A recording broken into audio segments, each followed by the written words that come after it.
All right, I don't remember how to do this. I was never good at this. Here we are, I'm trying it again. This will not be in the video.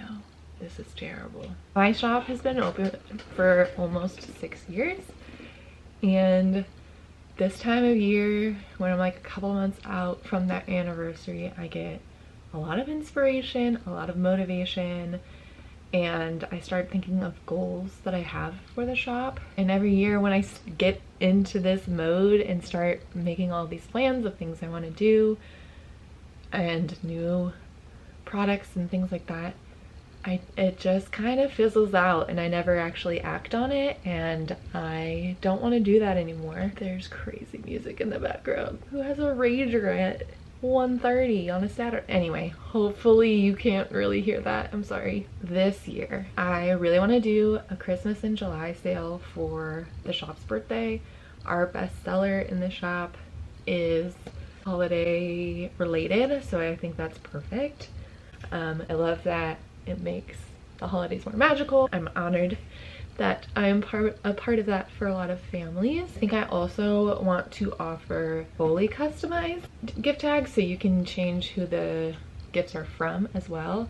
I do it for a few select people during the holidays, and it's just too hectic to offer it to the public. I already have so many to do of the normal ones, so I want to be able to offer that like earlier in the year, so if I have to push out like processing times or it takes me longer to get those out to people, there's no rush to get to you by the holidays. So those are like the two main things that I want to do for Christmas in July. And then there's a few other things that I want to do. I have other gift tag, like holiday gift tags in the shop, but they don't do super well.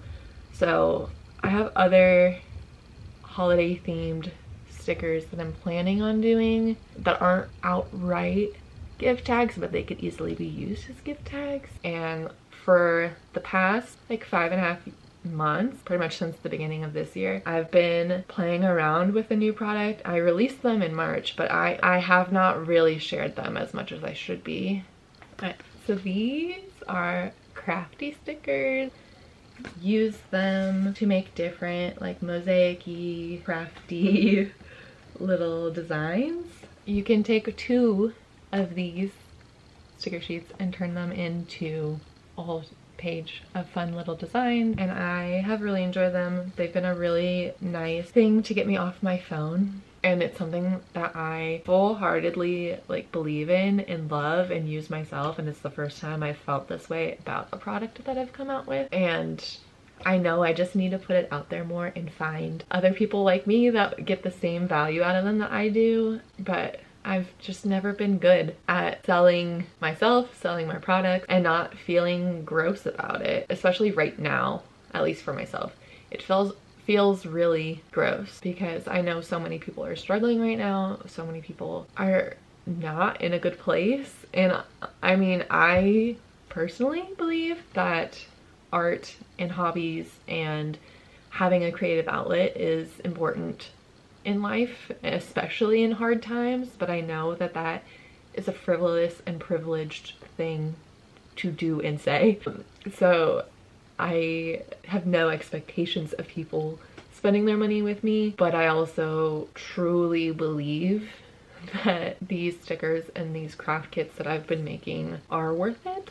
They're worth it to me. In general, I want to be better at doing social media and YouTube and stuff. I, over the years, have gotten pretty good at learning new things and being bad at things in order to get good at them, but when it comes to social media and YouTube, I really struggle with that sucky phase because you have to do it in public. Like I mean, you can make videos and edit videos that you never put out, but I wouldn't do that personally. If I'm putting all the time and effort to do it, then I'm gonna post it.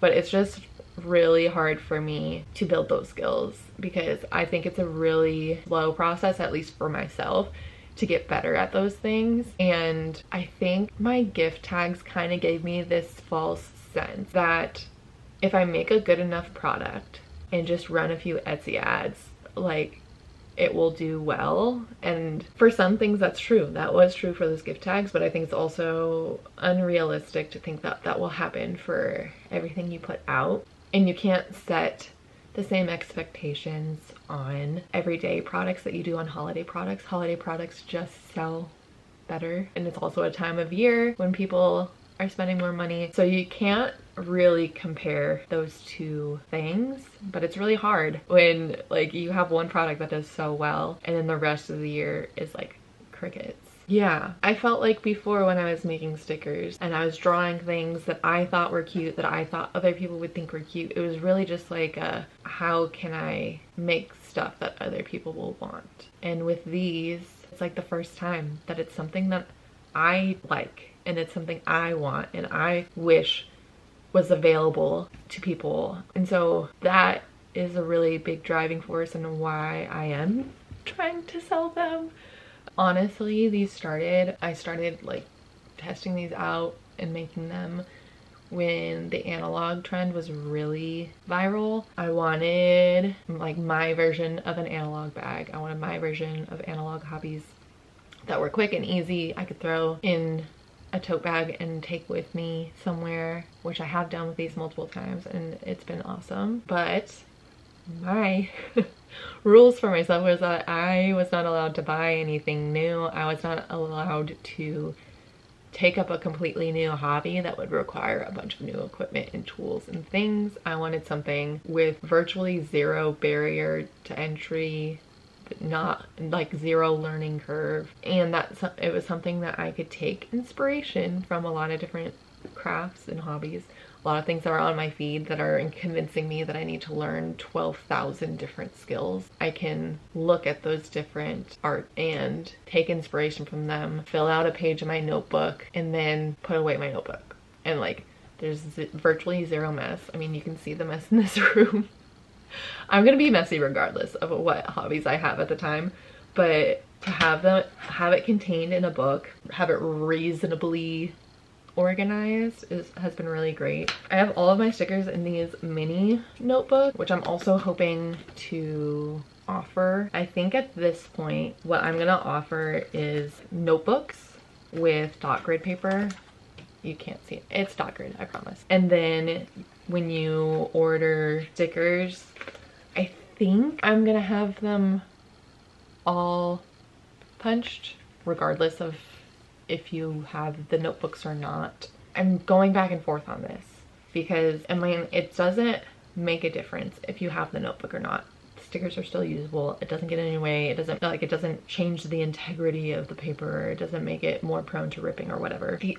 My only hesitation is if somebody uses like a binder or rings planner and would want to hole punch it instead of having the disc punch. But I'm trying to make this like very modular and very interchangeable, and you can use all the parts together but also get as few parts as you want to get started. And so I'm leaning towards just having them all punched so that when it gets to you and you potentially have one of these notebooks already, then you can easily just put it in. You don't have to have a hole punch. You don't have to do anything other than slip it in. And honestly, I've tried so many different notebook styles, different binding options, and I like by far prefer disc binding. I think it gives you the same benefits as like a rings or a spiral bound without the drawbacks of either, really. I think this is the best option for that. I was considering doing like books of just stickers, but that's a lot of stickers. I don't think anyone besides myself needs that many stickers. I also think that this is something that's more likely for people to like build up over time. But part of the thing that I love about these is that, say you got like a combo, if you didn't use all of these, you could easily use them with future kits and future sheets. I have a whole book, so many of these mini sticker books at this point, and I just keep telling myself that I'm product testing, but really I mean, it's getting ridiculous how many of these sticker books I've made and how many stickers I've printed and like tested different color palettes. I can't tell you how many color palettes I went through. I even, after I released them, I changed the color palette a couple times, and then I still need to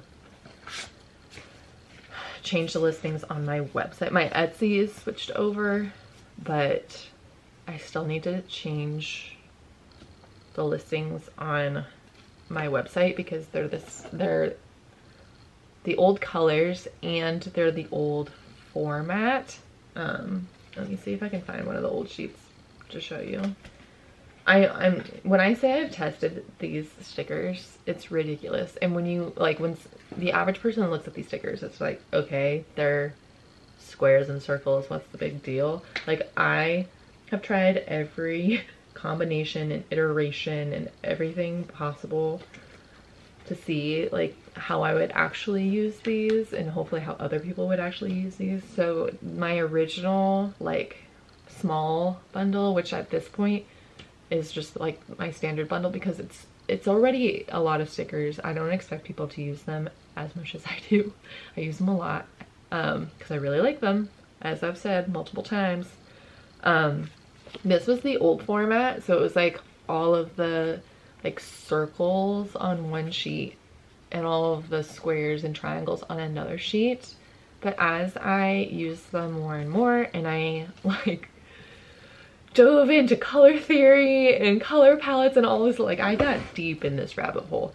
As I was looking at it more, it made a lot more sense to do all of the shapes of one color on the same sheet and have 2 colors per sheet. That way you can mix and match them a lot and make all your own color palettes if you wanted to. Most of my sheets are just 2 shades of the same color, so the majority of the sheets are like monochrome.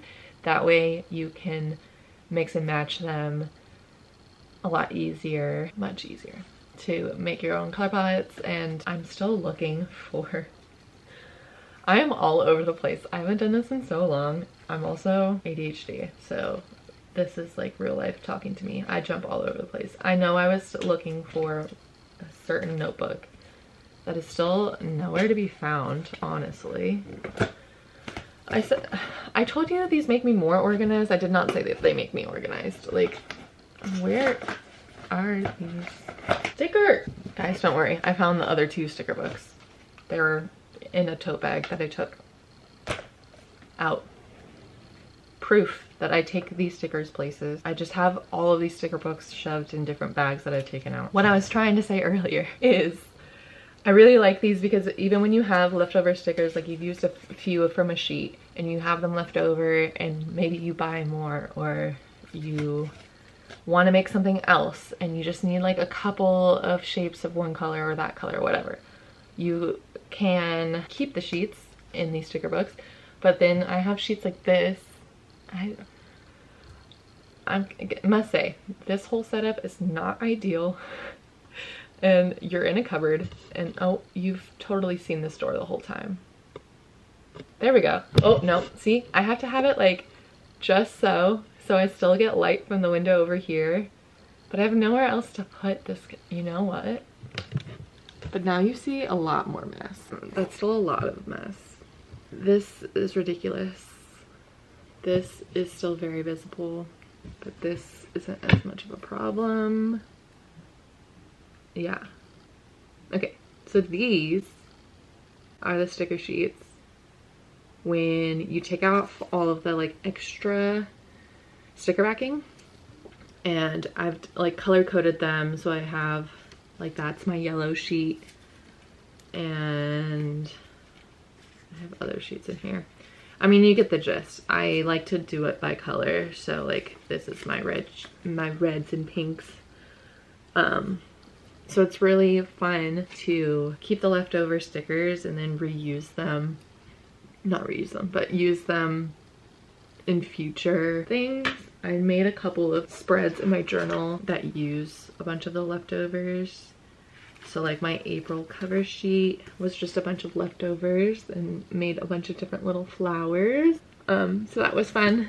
to use all the extras. I'm also working on my June cover sheet already because I know I want to do like a full page spread, and that can be pretty time consuming. So I worked on that today actually, and I'm almost done with it. But just a bunch of squares in the different colors, both the big squares and the little squares, and I am loving it. So yeah, I want these to be really versatile, and you can use them in a lot of different ways. A lot of my product development, I guess, was to make sure that they can be cute. That's the primary thing, but they can also be functional. I use them a lot in my journals, making my to-do lists, making my calendars, making my stuff, because I found that having a planner was too structured for me. Having a bullet journal was too chaotic for me.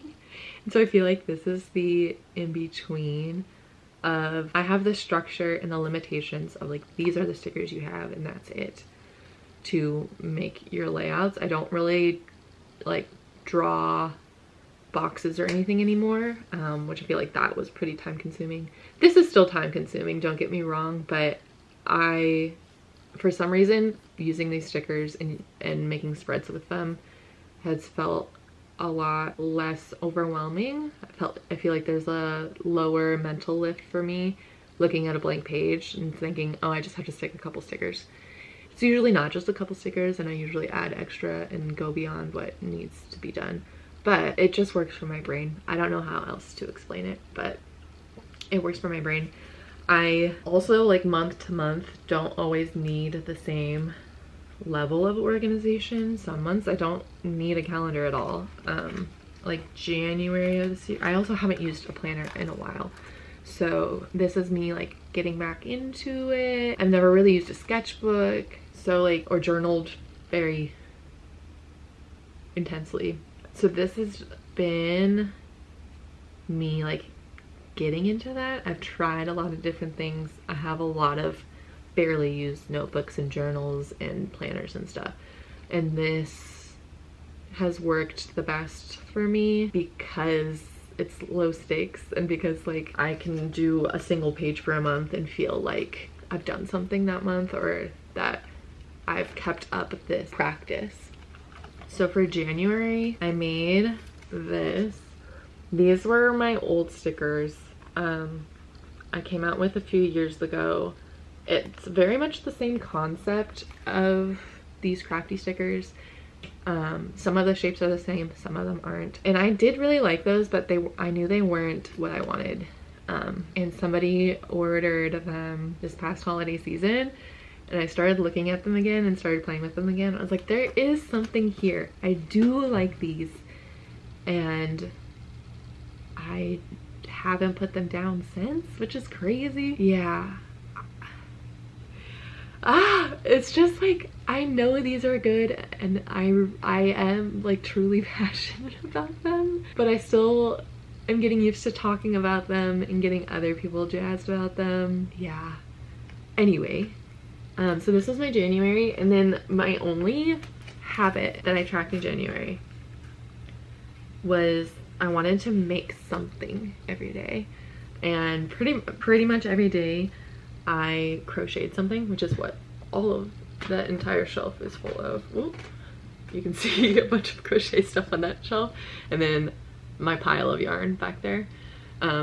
So that was really fun, and I got to use a lot of patterns I haven't used yet. I have so many. I have so many books, not so many, but a few books, enough books and patterns that I shouldn't be buying anymore. But you know, sometimes you need to make a whale shark, and there's nothing that can be done. The pattern has to be bought. And then for February, this is fun to go back through this year so far.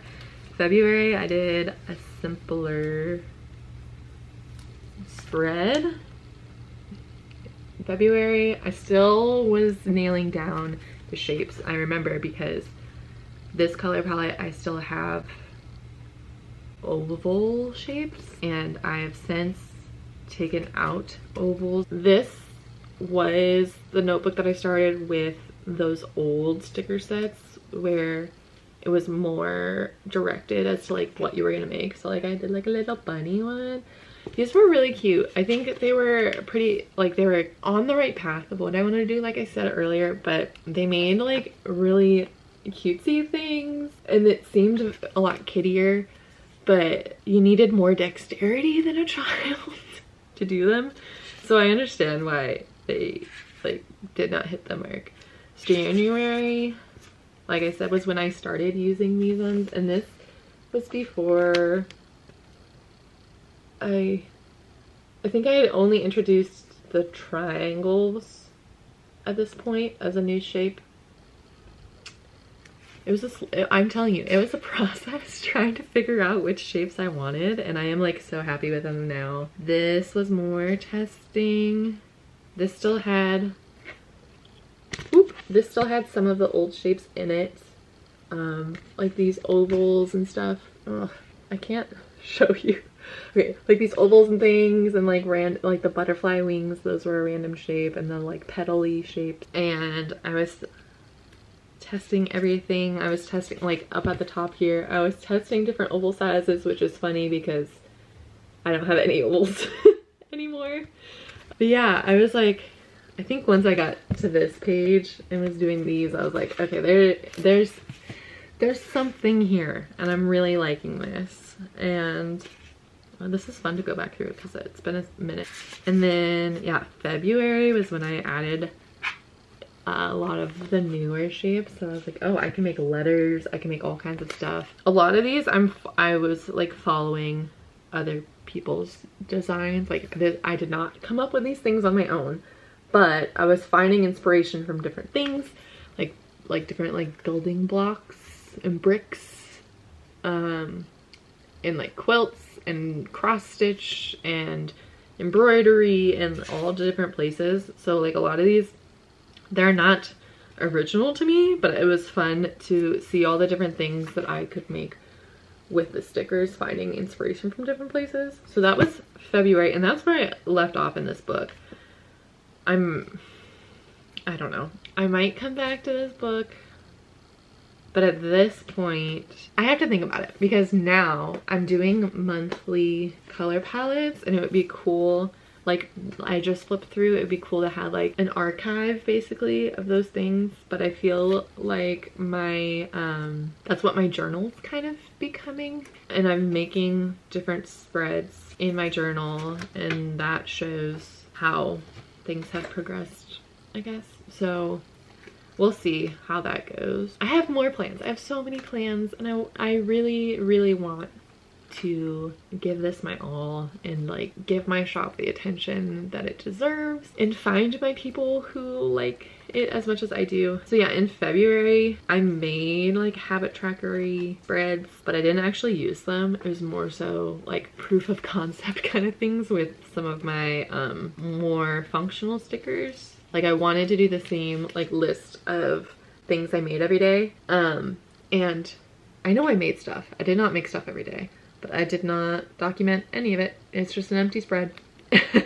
And then the same with my habit trackers. I was testing out a few different versions of these monthly habit trackers. It was also hard in February because it was like a perfect 4-week month, and so trying to account for different months where like days lined up differently, it didn't really work in February. And yeah, I did not actually fill this out. All of the marks that are in here are me testing like pens on these stickers. And then for March, this was when I was like, these are good. And it feels so weird like hyping myself up like that and like patting myself on the back, but like I'm proud of these and I really like them. So this was my March cover sheet.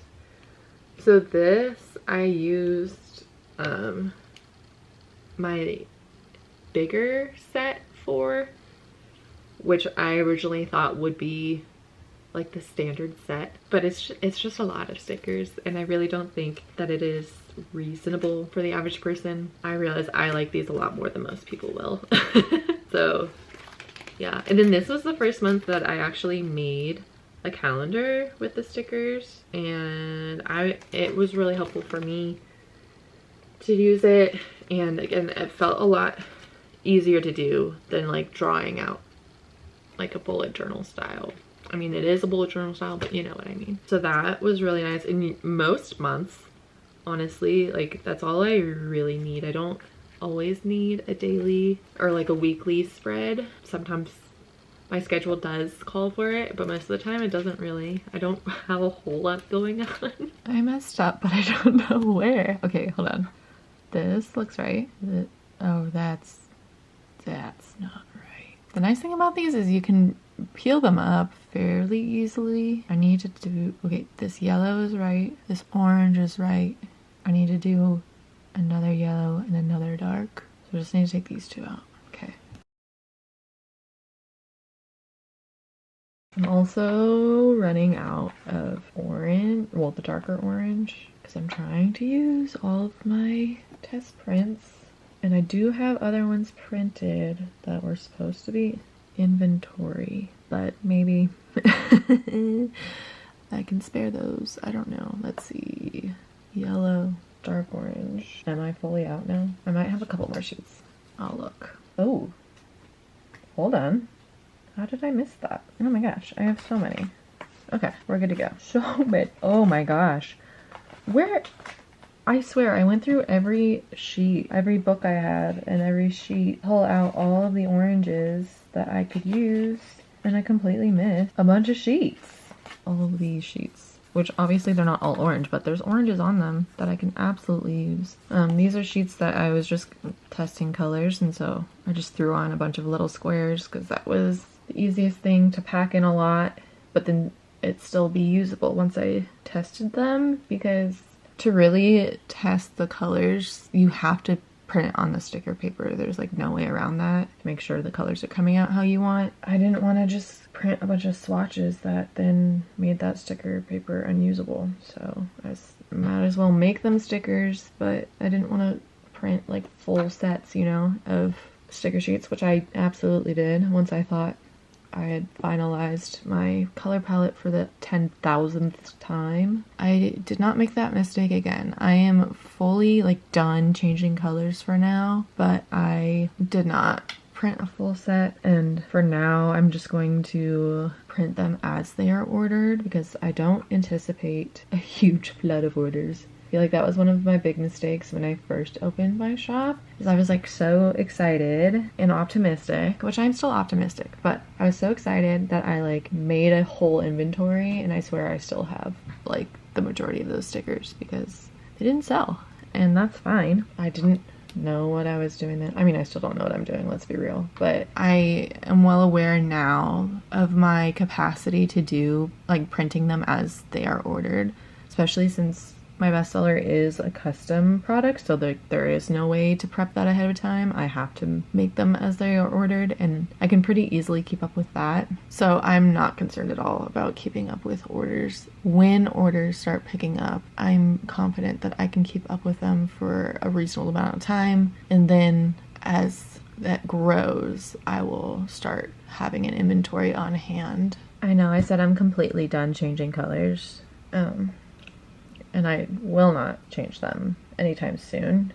If anything, I'll add on more colors as time goes on. But as I'm making this, I'm looking at this color, this sheet, which looks terrible in this lighting, at least on the camera, but I really like these two shades of yellow, and I don't feel like the current color palette has this covered, I guess, like these yellows in them. I should, well, before I fully say that, I should actually look at the colors in this palette. I have a yellow similar to this. It's this lighter yellow that was on like okay, so this yellow was in, I can't even say if it was the original color palette, but this was an early iteration. Like I said, this has all of the squares and triangles up to the one sheet.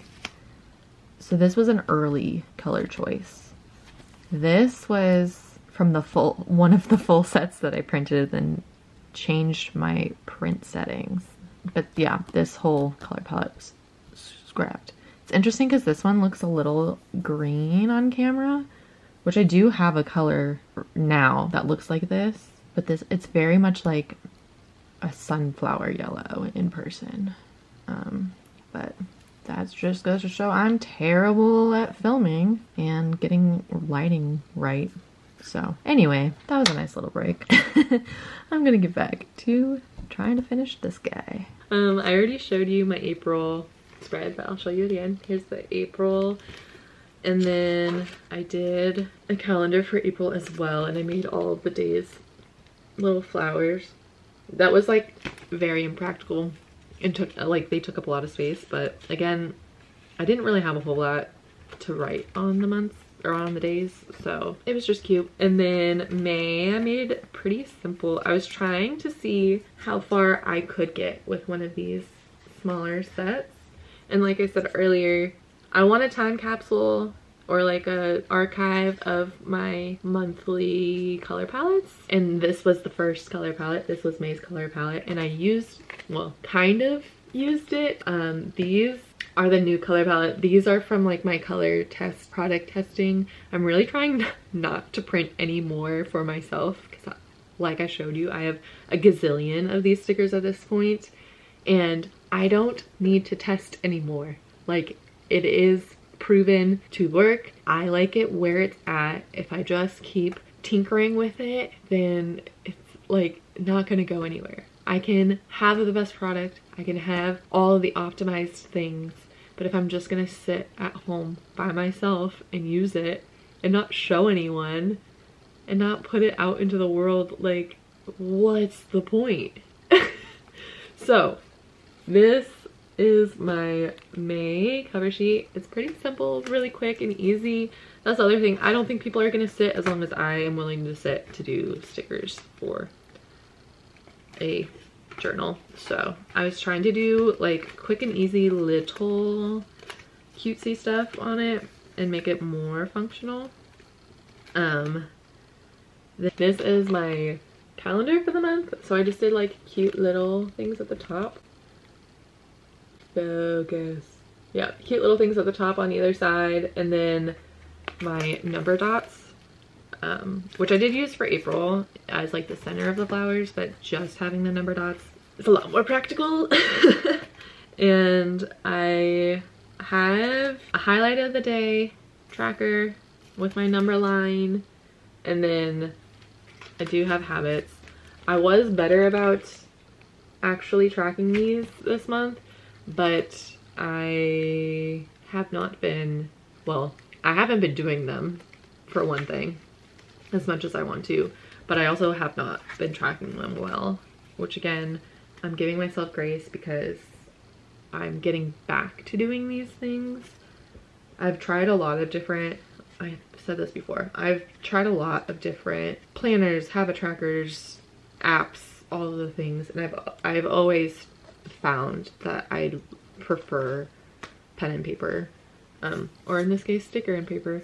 I've always preferred like physical means of tracking. This so far is working, but I am not perfect and I am still growing in these habits, like the habit of journaling to begin with. So I'm working on giving myself grace for that. I am building up. That's the other nice thing about any bullet journal-esque system. I know this is like very much bullet journaling. I've just removed like the amount of drawing, because I mean the true bullet journal method does not have a bunch of cutesy drawings and spreads and themes and stuff like that. Is what it has evolved into, and I definitely focused more on it being cute than it being functional in the past, and so then I spend all my time making it cute and not actually using the functional side, which is why I wanted to make these stickers do both things, because if I'm working on it being cute, or I have the stickers that make it cute, and then I'm like, oh, I should mark down that I did this thing, or I want to remember that we went here and did this cool thing. It's already right there for me to use instead of having to figure that out separately. I don't know how to explain that. Anyway, I'm really excited for the things that I have planned for the upcoming couple of months. I think July will be a lot of fun doing the Christmas and July sale, and then other things that I have planned. I don't know when to really like announce different things. I haven't nailed down dates for anything. I need to really figure that out. There's a lot of like logistic things that I need to map out and figure out, which is part of the reason why I'm like hesitant to definitively say anything. But I need to figure out when to announce things, because you know, you want people to have time to prepare, or like enough time to get the word out to as many people as possible, but also not lose the hype when it comes time for the actual like release or sale or anything like that. So those are the main things I need to work on. Pretty much at this point, I need to work on all of the things other than the actual products. Like the actual products are done and figured out. Now I just need to like do everything else, which is what I hate doing. And the stuff that I'm really struggling with. This video is bad. I'm sure my future videos will be bad, but you gotta do bad videos before you do good videos. You gotta do bad posts before you do good posts. You have to have not great analytics, follower counts, all of that before it grows and before it gets better. That sucks and it's not fun, but it's part of the process. I've really needed to get back to doing this, and you just need to do the dang thing. And when I say that, I'm talking to myself, but hopefully someone out there needed to hear that too. Just do the thing. Stop saying that you're researching. Stop saying that you're testing products. Stop saying that when the stars align, you'll make your move. Or it's all just stalling. It's all doubt of yourself. I used to blame a lot of things on imposter syndrome, and been working on unpacking that and realizing that what I really need to work on is trusting myself and trusting that I'll figure it out, trusting that I can do it. And that has been a big shift in my mentality and my mindset, and that has helped a lot. So if you are feeling imposter syndrome, I would really challenge you to dig into that more and decide where that voice is coming from that's telling you you don't belong, you don't know what you're doing, you're gonna fail, all of those things in the back of your head, and know that nobody knows what they're doing. All right, it is much later now, but I enjoyed doing this again. We'll see once I start editing how much muscle memory I still have. I really like how my orange slice turned out,